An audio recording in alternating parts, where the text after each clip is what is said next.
नमस्कार साथियों, अभिवादन आप सभी का स्वागत है। अंतरिक्ष की सीढ़ियां, लो अर्थ ऑर्बिट और अन्य अंतरिक्षीय कक्षाएं जिस प्रकार सूर्य के चारों ओर विभिन्न ग्रह चक्कर लगाते हैं, वह भी अपनी अपनी कक्षा में रहकर उसी प्रकार पृथ्वी की भी विभिन्न कक्षाएं होती हैं, जिस पर मानव निर्मित उपग्रह चक्कर लगाते हैं। पृथ्वी की कक्षाएं क्या हैं? पृथ्वी की कक्षा वह पथ है जिस पर पृथ्वी सूर्य के चारों ओर घूमती है। यह एक अंडाकार पथ है जिसे दीर्घवृत्त इलिप्स कहा जाता है। पृथ्वी की कक्षा की गति लगभग 30 किलोमीटर प्रति सेकंड है। पृथ्वी की विभिन्न कक्षाएं, types of orbit: low earth orbit, medium earth orbit, Jio stationery orbit, high earth orbit. Number 1, निम्न पृथ्वी कक्षा, लो अर्थ ऑर्बिट। लो अर्थ ऑर्बिट पृथ्वी की सतह के सबसे करीब की कक्षा है। ऊंचाई: यह आमतौर पर पृथ्वी की सतह से 160 किलोमीटर से 2000 किलोमीटर के बीच की ऊंचाई पर होती है। इंटरनेशनल स्पेस स्टेशन भी लो अर्थ ऑर्बिट में ही परिक्रमा करता है, लगभग 400 किलोमीटर की ऊंचाई पर। उपयोग: इसका उपयोग मुख्य रूप से पृथ्वी अवलोकन, रिमोट सेंसिंग, वैज्ञानिक अनुसंधान, मौसम पूर्वानुमान और मोबाइल संचार जैसे इरिडियम फोन सिस्टम के लिए किया जाता है। Number 2, medium earth orbit, मियो।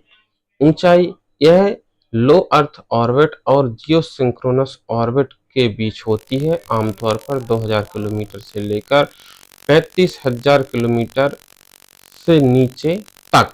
उपयोग: मियो का उपयोग मुख्य रूप से नेविगेशन उपग्रहों जैसे जीपीएस, ग्लोनास, गैलीलियो के लिए किया जाता है। ये उपग्रह 12 घंटे में पृथ्वी का एक चक्कर पूरा करते हैं। मीडियम अर्थ ऑर्बिट, मिसाइल चेतावनी तारामंडल। US space force medium earth orbit में नए मिसाइल चेतावनी सिस्टम तैयार कर रहा है। नेविगेशन सिस्टम का घर: MEO global positioning system GPS, GLONASS, Galileo और वायडू जैसे नेविगेशन उपग्रह प्रणालियों का घर बनी हुई है।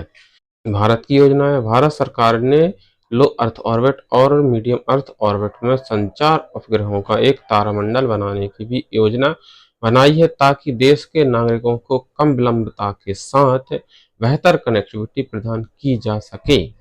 नंबर 3, जियो सिंक्रोनस ऑर्बिट या जियो स्टेशनरी ऑर्बिट। ऊंचाई: यह पृथ्वी की सतह से लगभग 35,786 किलोमीटर की ऊंचाई पर स्थित होती है। विशेषताएं: जियो स्टेशनरी ऑर्बिट, जो जियो सिंक्रोनस ऑर्बिट का एक विशेष प्रकार है, में उपग्रह पृथ्वी के भूमध्य रेखा के ऊपर एक निश्चित बिंदु पर स्थिर प्रतीत होते हैं, क्योंकि उनकी कक्षीय अवधि पृथ्वी की घूर्णन अवधि के समान होती है। उपयोग: इसका उपयोग मुख्य रूप से संचार उपग्रहों, टीवी प्रसारण, इंटरनेट और मौसम उपग्रहों के लिए किया जाता है, क्योंकि वे पृथ्वी पर एक बड़े क्षेत्र को लगातार कवर करते हैं। चीन की निगरानी क्षमताएं: चीन ने दिसंबर 2023 में भू-स्थिर कक्षा में एक रिमोट सेंसिंग उपग्रह याओगन 41 लॉन्च किया, जो प्रशांत और हिंद महासागरों, साथ ही ताइवान और मुख्य भूमि क्षेत्र की निरंतर निगरानी प्रदान करता रहेगा। जियो उपग्रहों के भविष्य पर बहस: स्टारलिंक जैसी लो अर्थ ऑर्बिट सेवाओं की सफलता ने जियो स्टेशनरी ऑर्बिट उपग्रहों के भविष्य पर बहस छेड़ दी है। हालांकि जियो स्टेशनरी ऑर्बिट प्रत्यक्ष से घर प्रसारण नेटवर्क और टेलीविजन वितरण के लिए कुशल बनी हुई हैं, लेकिन लो अर्थ ऑर्बिट सेवाएं बेहतर प्रदर्शन और कम विलंबता प्रदान कर रही हैं। नए जियो उपग्रहों का विकास: कुछ कंपनियां जैसे K2 स्पेस कम लागत पर अधिक शक्तिशाली जियो स्टेशनरी ऑर्बिट उपग्रह बनाने पर ध्यान केंद्रित कर रही हैं, ताकि जियो की लागत प्रभावशीलता में सुधार हो सके। जॉयस आर सीरीज मिशन: नोवा के जॉयस आर सीरीज के उपग्रह भू-स्थिर कक्षा में परिचालन कर रहे हैं, जो मौसम की भविष्यवाणी और चेतावनी के लिए महत्वपूर्ण वायुमंडलीय हाइड्रोलॉजिक, महासागरीय जलवायु, सौर और अंतरिक्ष डेटा प्रदान करते हैं। नंबर 4, उच्च पृथ्वी कक्षा, हाई अर्थ ऑर्बिट। यह कक्षा पृथ्वी की सतह से 35,786 किलोमीटर से अधिक की ऊंचाई पर होती है। इस कक्षा में उपग्रहों को पृथ्वी का एक चक्कर लगाने में 24 घंटे लगते हैं और यह मौसम उपग्रहों, संचार उपग्रहों और अनुसंधान उपग्रहों के लिए उपयोगी है। इसरो का स्पेसएक्स 2 मिशन। भारतीय अंतरिक्ष अनुसंधान संगठन इसरो एक दूसरे स्पेसएक्स मिशन की तैयारी कर रहा है, जिसका उद्देश्य इस बार अंडाकार कक्षा में 2 उपग्रहों को डॉक करना है। अंडाकार कक्षा में डॉकिंग वृत्ताकार कक्षा की तुलना में अधिक जटिल है। आर्कटिक क्षेत्र की निगरानी। अत्यधिक अंडाकार कक्षा में आर्कटिका नामक एक हाइड्रो मेटीओरोलॉजिकल उपग्रह प्रणाली बनाने का प्रस्ताव है, ताकि आर्कटिक क्षेत्र और पृथ्वी के उत्तरी क्षेत्रों 60° से अधिक अक्षांशों पर में मौसम संबंधी स्थितियों की निगरानी के लिए आवश्यक जानकारी प्रदान की जा सके। खगोलीय खोजें।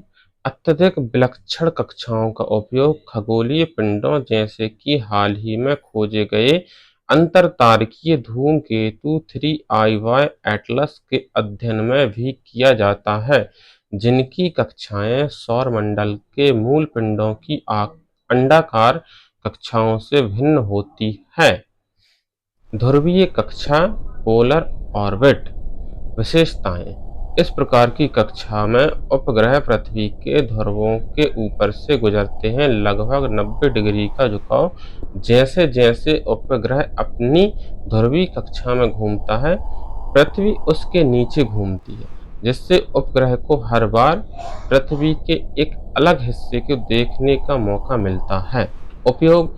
यह पृथ्वी अवलोकन, मौसम विज्ञान और जासूसी उपग्रहों के लिए उपयोगी है, क्योंकि यह पूरे ग्रह का कवरेज प्रदान करता है। सूर्य तुल्यकालिक कक्षा, सन सिंक्रोनस ऑर्बिट। सूर्य समकालिक कक्षा एक प्रकार की निकट ध्रुवीय कक्षा है, जहां एक उपग्रह सूर्य के संबंध में एक स्थिर कोण बनाए रखता है, जिससे वह प्रतिदिन एक ही स्थानीय समय पर पृथ्वी के किसी भी बिंदु के ऊपर से गुजर सकता है। इसका अर्थ है कि उपग्रह दिन के एक ही समय पर हमेशा सूर्य के प्रकाश या अंधेरे में रहेगा, चाहे पृथ्वी सूर्य के चारों ओर अपनी कक्षा में कहीं भी स्थित हो। विशेषताएं। यह एक प्रकार की ध्रुवीय कक्षा है, जहां उपग्रह हर बार जब वह किसी विशेष अक्षांश से गुजरता है, तो स्थानीय सौर समय समान रहता है। इसका मतलब है कि उपग्रह हमेशा एक ही प्रकाश की स्थिति में किसी क्षेत्र का अवलोकन करता है। उपयोग। इसका उपयोग पृथ्वी अवलोकन, मौसम और रिमोट सेंसिंग उपग्रहों के लिए किया जाता है, क्योंकि यह सूर्य के प्रकाश की निरंतरता के कारण छवियों की तुलना करने में मदद करता है। संक्षेप में, लो अर्थ ऑर्बिट सबसे निचली और सबसे अधिक उपयोग की जाने वाली कक्षा है, जो कम विलंबता और उच्च बैंडविड्थ के लिए आदर्श है, जबकि अन्य कक्षाएं मीडियम अर्थ ऑर्बिट, जियो स्टेशनरी ऑर्बिट, ध्रुवीय, सन सिंक्रोनस ऑर्बिट विभिन्न प्रकार के अनुप्रयोगों के लिए विशिष्ट लाभ प्रदान करती हैं, जो उपग्रहों के कार्यों और उनके द्वारा कवर किए जाने वाले क्षेत्र पर निर्भर करती है। आज के लिए बस इतना ही। यदि हमारी जानकारी आपको अच्छी लगी हो तो अपने दोस्तों के साथ साझा कीजिए। हमारे चैनल पर यदि आप नए हैं तो चैनल को सब्सक्राइब कीजिए और वीडियो को लाइक करना मत भूलिए। Thank you.